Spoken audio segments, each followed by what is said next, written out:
Hello everyone, welcome to yet another session of the Daily News Analysis by SRIRAM'S IAS, where we take up the important articles featuring in the Hindu newspaper and break them down for our understanding from the UPSC examination point of view. So welcome back to our normal setup, and let's start our today's discussion by taking up the important articles which feature in the New Delhi edition of the Hindu newspaper. So let's take up the first article for the day, which reads the sustained growth in remittances. Now, this particular article appears in the newspaper because of the release of a report by World Bank in its latest migration and development brief named the remittances, which is named as Remittances Brave Global Headwinds, which has said that remittances to India are expected to reach a record level of $100 billion in 2022. This is the prediction made by the World Bank that according to calculations, India would be the first country in the world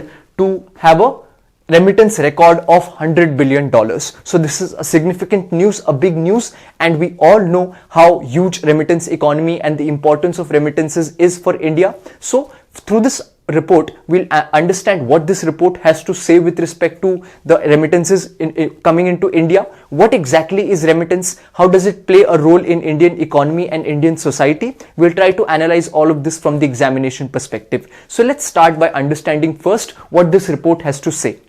So as we saw, this is the report taken out by the World Bank, which calculates the overall calculations of remittances flowing in from one country to another and gives a global outlook. So for India, it is saying that in 2021, India received about $89.4 billion in remittances and is expected to become the first ever country to reach the $100 billion mark. But what do we mean by remittances? When we are saying that India is going to receive remittances, what exactly is meant by remittance? So first of all, let's understand what is remittance. Remittance broadly means a sum of money transferred by one person to another. So in simple terms, remittance is just transferring of money from one person to another. But in colloquial sense, we use this for transfer of money from one country by an individual working in one country to their family in their home country. So transfer of money from one country to another country by a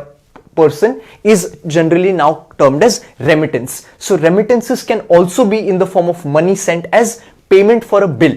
And remittances are one of the most important source of income for people in low income and developing nations. We all know the reason behind this, why remittance are a major source of earnings for economies, especially which are low income and developing, because of the opportunities that are not available in these particular countries, and the workers or the individuals of these countries try to seek opportunities in different countries, and that is why these remittances or these individuals going abroad and working and then sending money back becomes a major source of earning money for these particular countries. So in India also we see that there are certain states from which individuals go to abroad for working, and for that particular state remittance becomes a big source of earning. So Kerala is a good example with this, where most of the residents of Kerala have gone abroad, especially in the Gulf nations, to work, and the remittances that they send back to their home is a big factor for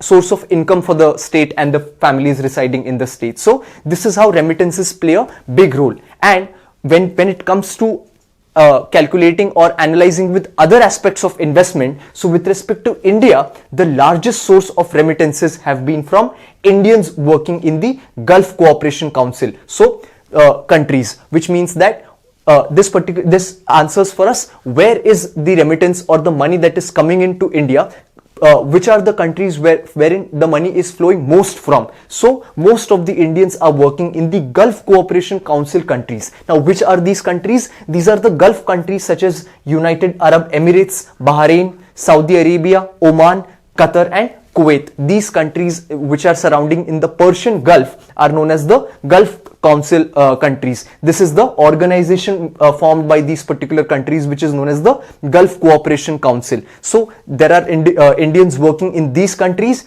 and then there are also significant number of Indians working in the US and the UK. So these are the major countries in which Indians are working. Therefore, major amount of remittances coming from these countries. So this is with respect to the remittance. Now, what does the World Bank report has to say with respect to the trends in these remittances? So we all know that the economic situation around the world is not very good. Economic slowdown is there, high inflation is there. So in this backdrop, what is the state of these remittances? So the World Bank say, like we saw the heading, it says that the remittances have braved the global headwinds, which means that the global situation may not be very good, but remittances have been very good. And why that has been so? What is the data? Let's see that. So the report says that the remittances sent worldwide are expected to cross 794 billion in 2022 as compared to $781 billion in 2021. So we can see that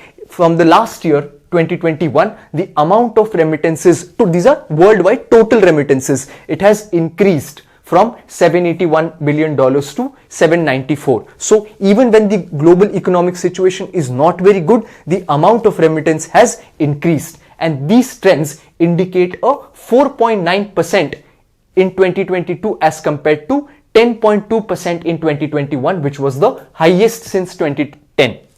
So out of these total 794 billion, $626 billion worth of remittances was sent to low and middle income countries. And why this is there, we already saw, is because these are the countries from which individuals are seeking opportunities. So obviously the remittances will go to these countries only. And in these low and middle income countries, which I was talking about, that if we compare this with other forms of investment such as FDI or external finance, remittances have become a larger source of external finance even when compared to foreign direct investment, official development assistance or ODA. This is something which grants are given by World Bank or other financial aid institutions, that is clubbed under official development assistance, and portfolio investment flows. So the money coming in from remittances is even large than the FDI, ODA or the portfolio investment flows. This shows us the importance and significance of remittances for the low and middle income countries. That is the state of remittances and trends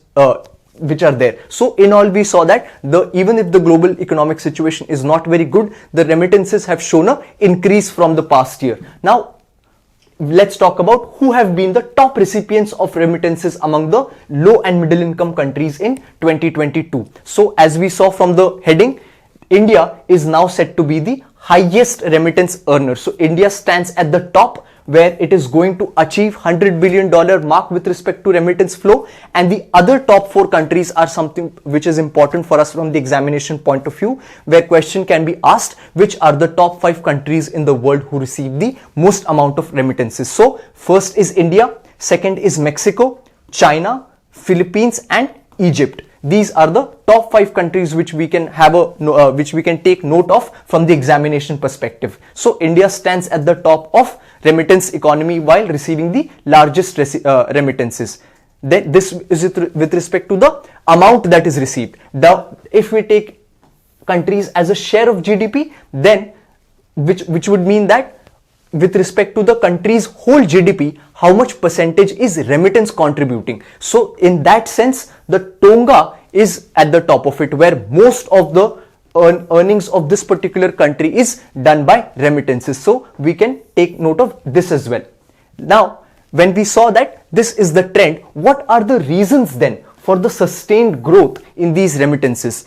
There has to be some reasons where at one level the economic situation is not very good, but remittances are rising. What are the reasons for it? So the World Bank has given certain reasons according to its report, and that is, first is post-pandemic reopening, revival and recovery of various sectors in home countries. This is the first reason that they are citing, that after pandemic many sectors have reopened and are reviving, and that is one reason why remittances are increasing. Second is improvement in the income of migrant workers and employment situation has improved their ability to send remittances. Now, how has their income and their condition improved in these particular countries? We all saw that during the COVID-19 pandemic, many high income countries, especially the countries which we are talking about, Gulf countries, US, UK, these were the countries which gave substantial fiscal stimulus in their economy, which helped these migrant workers to earn their bread in that particular time, which in turn made them make more money, and in turn they sent more money to India. So according to the report, the 10.2% growth in remittances achieved in 2021 was due to various stimulus measures introduced in these high income countries such as US and Europe to support their fluctuating economies. So it obviously benefited the foreign workers as well. It helped to better the employment situation and led to an increase in the incomes of the migrant workers. And not just this, when times were tough in the low and middle income countries such as the South Asian countries, African countries, those people who are working in these high income countries, they obviously felt more need to send more money. So it was seen that there was an increased determination among the migrant workers to help their families back home in the post-pandemic recovery phase. So even this is a psychological impact that was, one can say, that was seen on the workers, which gave more impetus to sending remittances back to the home countries. So these are the reasons why we are seeing that the remittances have shown a sustained growth. Then what are the reasons for the sustained inward remittance flows in India now? With respect to India, what does the report have to say as to how is it that India has been receiving such a healthy flow of remittances? So it says that the report highlights the fact that remittances to India have been benefited from a structural change with respect to top destinations from low-skilled, informal employment in the GCC countries to high-skilled jobs in countries like the US, UK, Singapore, Japan, Australia and New Zealand. Now this is a very pertinent fact for us to look at over here, where we have to see that the Indian diaspora which is working in the foreign countries is very spread out, and the variety of jobs they are doing, that is also very spread out, which means that there are certain jobs which are individuals working in these Gulf countries are certain low income jobs, are not so high profile jobs, but in certain countries like the US, UK, Singapore, Japan, Australia and New Zealand, the people working over here are involved into more high skilled jobs. So the right mix of this is a big reason why the healthy inflow of remittance is happening in India. So the share of remittances from US, UK and Singapore has improved from 26% to 36% between the year 2016-17 to the year 2020-21, whereas the share from the GCC countries or the Gulf countries has declined from 54% to 28%. So this is the trend over here, which is not uniform. We see that from these high income countries, individuals who are working over here, their situation has been good, but the conditions for the Gulf countries or people who are working in these Gulf countries, their condition has not been that good, but cumulatively it has benefited India. Then the US, with a share of 23%, displaced Saudi Arabia as India's top source country for remittances. So we can see a change in trend over here, where earlier most amount of remittances used to come from the Gulf countries, where Saudi Arabia was the top sourcer of remittances. Now US has taken that position. So US now stands as a country which gives most remittance to India. Individuals working over here contribute most to the remittance share for India. And this structural change has made a huge impact during the pandemic, as Indian migrants in high income countries worked from home and also benefited from the large fiscal stimulus packages in the post-pandemic phase. We all saw this, where wage hikes were given and record high employment levels have led to gradual growth in remittances. So these are the reasons why globally the remittances have increased, and for India also the remittances have shown a sustained growth despite the remittance growth falling in the Gulf countries, but it has been compensated from the increased growth in these particular countries, which are the high income countries. So this is the condition with respect to the world and India. Then what is the path ahead which the report suggests? is this particular situation of rising remittances going to sustain? It is going to keep continuing like this, or there is going to come a change with respect to this particular trend? The report says that it expects the growth in remittances to decline by about 2% in 2023 as the drop in the GDP growth in high income countries would affect migrant workers' wage gains. The report says that even though there has been an increase in remittance right now, but they see a drop in remittances in the coming years because these particular high income countries from where the remittance is coming, that countries itself is facing economic slowdown, high inflation, and therefore growth in those countries will lessen. So consequently remittances would also lessen. The growth in remittances is estimated to decline from 3.5% in 2022 to 0.7% in 2023 in South Asian countries. Also in the US, the higher inflation rate along with a slowdown is expected to restrict remittance flows, and the GCC countries are also expected to witness a slowdown in the remittance outflows. So the global economic slowdown might impact the remittance outflows in the coming years because the impact of this slowdown will be visible in the coming years, and the demand for labor also is going to decrease. Earlier, when Qatar was hosting the World Cup, there was a lot of demand for the laborers to come and construct the stadiums, but now all these activities have stopped, and then therefore the demand of labor is also decreasing.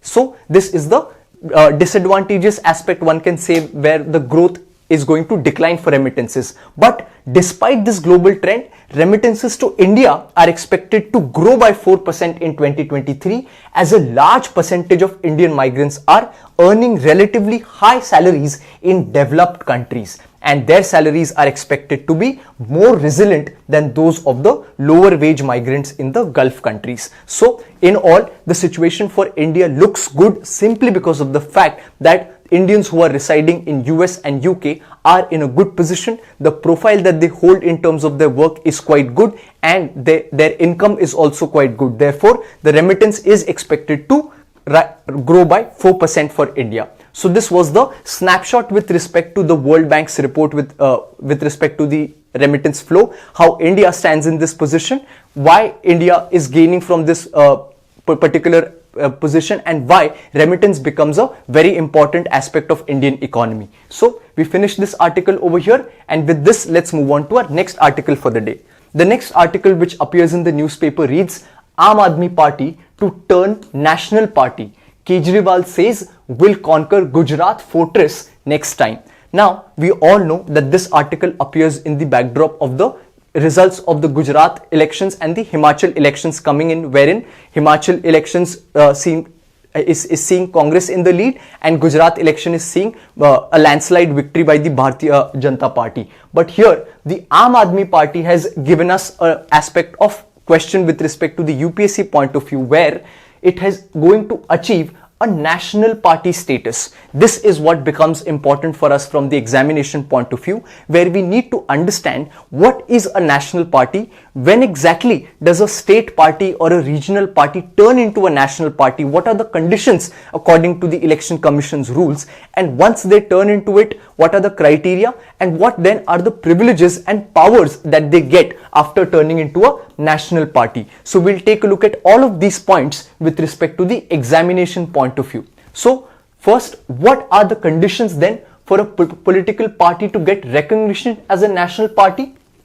This particular condition is mentioned in the Election Commission of India's Political Parties and Election Symbols 2019 handbook. So this, which means that the criteria has been laid down by the Election Commission of India. It says that a political party would be considered a national party if certain conditions are fulfilled. So we'll try to take a look at what these conditions are for the parties, and we'll try to understand them. So what are the conditions? It is said that a particular party would be recognized as a national party if first it is recognized in 4 or more states. So the first condition is that it is recognized as a state party in 4 or more states. So the first condition is very simple, that in 4 or more states that particular party should be recognized as a state party. So what accounts for recognition of a state party in particular state, we'll take a look at that in a moment, but this is the first condition. Now it's written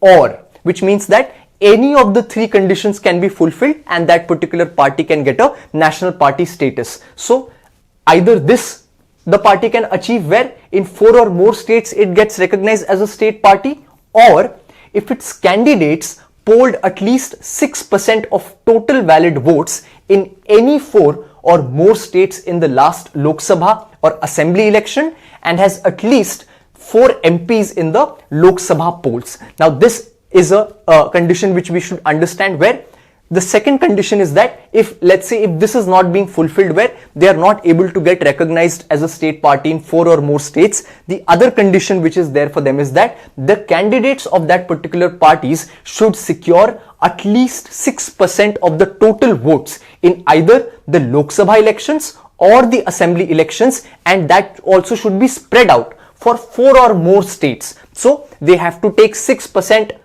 more than 6% vote share in 4 or more states, and so there is no or over here. Along with it, the party also should have 4 MPs in the last Lok Sabha polls. So this is the second condition which they need to fulfill. Again, or, which means that even if this is not getting satisfied, the third condition is that if the party has won at least 2% of the total seats in the Lok Sabha from not less than 3 states. So when we say that at least 2% of the total seats, so out of 545, 2% comes off as 11 seats. So very simply, spread out in 3 states, if a political party gains 11 seats, it would be eligible for gaining a national party status. These are the simple 3 conditions with which if a regional party or a state party achieves, it can apply for a national party status. Now coming back to our first point, where what is the condition then for a party getting recognized as a state party? So there are separate conditions for that as well. So therefore, to be recognized as a state party, a party needs to do certain other things as well. So what are those? First is at least 6% vote share in the last assembly election and have at least 2 MLAs, right? So this is also, we can see that there are a lot of similarities in the conditions. Yes, there are flexibilities, but the basic gist of the condition is same, where the logic is that if one needs to, if a political party wants a status of national party, it should have a certain amount of vote share, it should have a certain amount of either the seats in the Lok Sabha or the assemblies, it should be spread out in more than 4 states. These are the logical conditions and these are worded in different forms. So in order to be recognized as a state party, first is at least 6% vote share in the last assembly election and have at least 2 MLAs. Again, or if this is not being fulfilled, have 6% vote share in the last Lok Sabha elections from that state and at least 1 MP from that state. So even in the assembly elections, you need 6% vote share, and from the same state, 1 MP, which is the member of parliament who would be elected from the Lok Sabha election, should be there.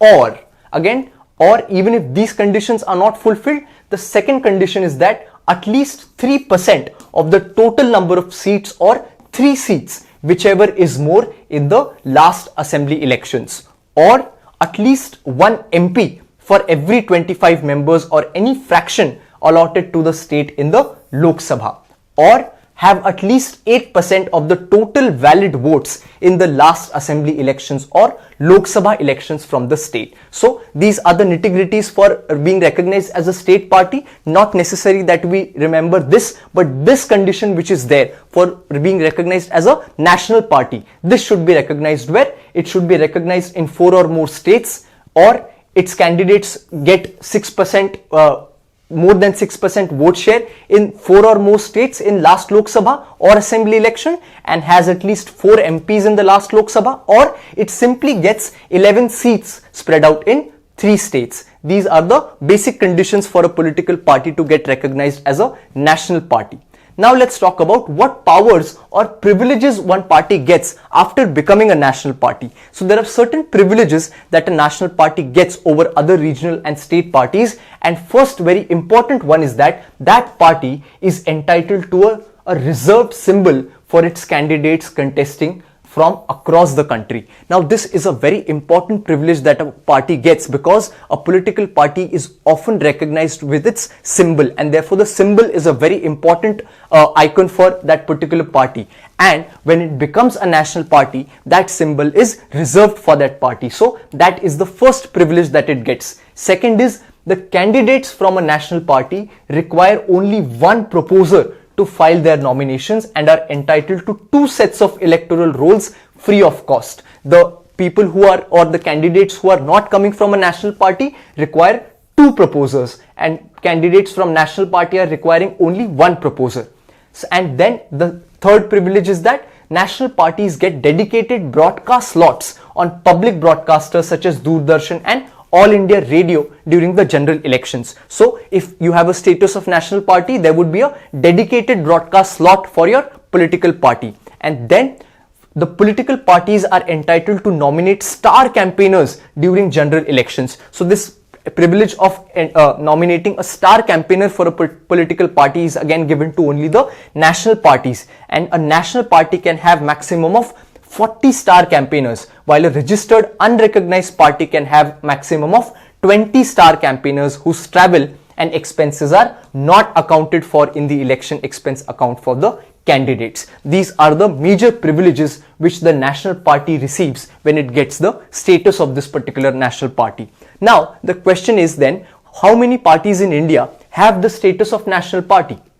So, before the Aam Aadmi Party is being recognized as a national party, there are 8 parties such as the various parties which are recognized as the national parties. And which are they? So they are obviously the BJP, Congress, Trinamool Congress, CPI Marxist, which is shortly known as CPI-M, CPI or the Communist Party of India, Nationalist Congress Party or NCP, Bahujan Samaj Party, and the Conrad Sangma's National People's Party or NPP, which was recognized in 2019. And now, if the official results of the Gujarat elections are announced, Aam Aadmi Party or AAP will become the 9th party to be recognized as a national party. And when we look at their conditions, what kind of conditions they have fulfilled, so we already know that they have formed the government in Punjab and Delhi, and in Goa, which the elections were held recently, it secured more than 6% votes, which was the condition for them. And in Gujarat also this time they have secured 13% votes, which is almost more than double than the 6% vote mark that they wanted to achieve. So these conditions, fulfilling these conditions, make them eligible for being a national party. So this is the information which becomes important for us from the examination point of view. We finished the discussion today, and we'll meet again next time with the important articles from the newspaper. Thank you.